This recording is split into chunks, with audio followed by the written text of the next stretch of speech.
I give the call to the member for Linsday. Thank you, Deputy Speaker. Firstly, I'd like to acknowledge the Assistant Minister for Education, who's here in the chamber with us today. Now, the Assistant Minister for Education, apart from I'd like to advise the member for Parramatta, is actually no stranger to Western Sydney. In fact, the Assistant Minister for Education has been to Western Sydney on many occasions. That was before the election and in after the election. I've taken her to childcare centres. I've actually had 2 lots of roundtable forums with the minister, before the election and after the election. She has met with childcare service providers right across the region. So the minister has been very helpful in this space, and the minister truly understands the childcare concerns of the people in Western Sydney. And once again, Minister, I would really like to thank you for your encouragement and your support.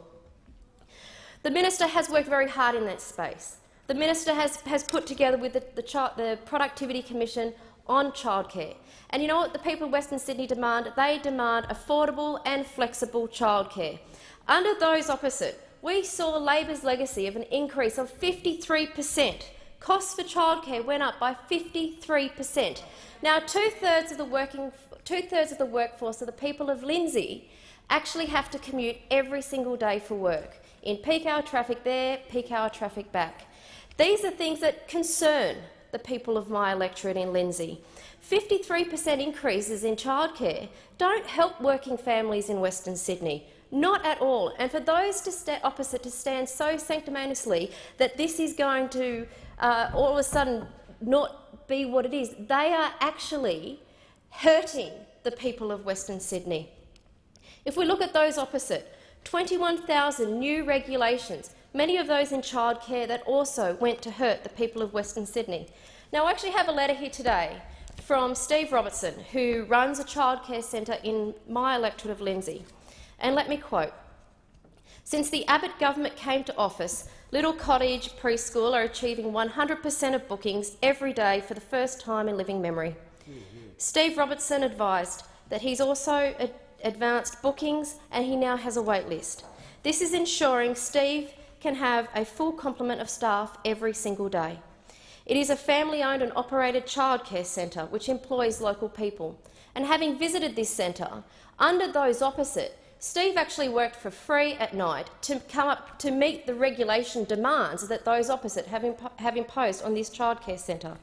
The proximity of this childcare centre is it's right in the CBD of Penrith and enables that families working are able to get access to their children, drop their kids off, get to work and come back again. In Steve's opinion, the assessment process instigated by the minister has been thorough and professional, delivering a childcare model aimed at assisting the industry to flourish and prosper. Steve's preschool is a lot more settled now and looking to a bright future and a long future, providing care for children and parents who live and work in the Penrith region.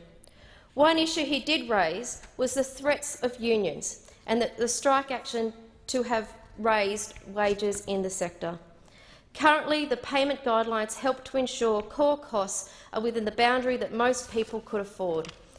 Any rise in wages would obviously have a massive impact on childcare costs and potentially a negative effect on the ability of some families to afford legitimate professional childcare.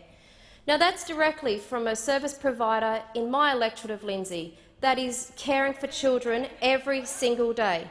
Now, those opposite can sit there and harp on, but at the end of the day, they are responsible. They are solely responsible for a 53% increase in costs of childcare over the last 6 years.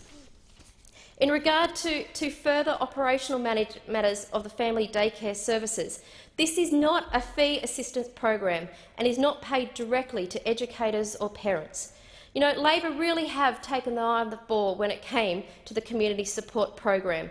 The budget blew out by $200 million.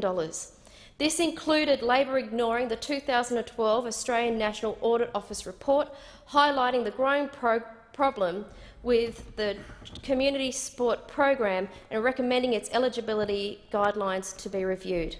The Australian National Audit Report further noted that family daycare was receiving a 71% of the total community support program budget, despite only caring for about 10% of the children. This is completely unsustainable, this is completely irrational, and it just goes to show that those opposite had taken their eyes off the board and were not providing true support for the people of Western Sydney. I thank the member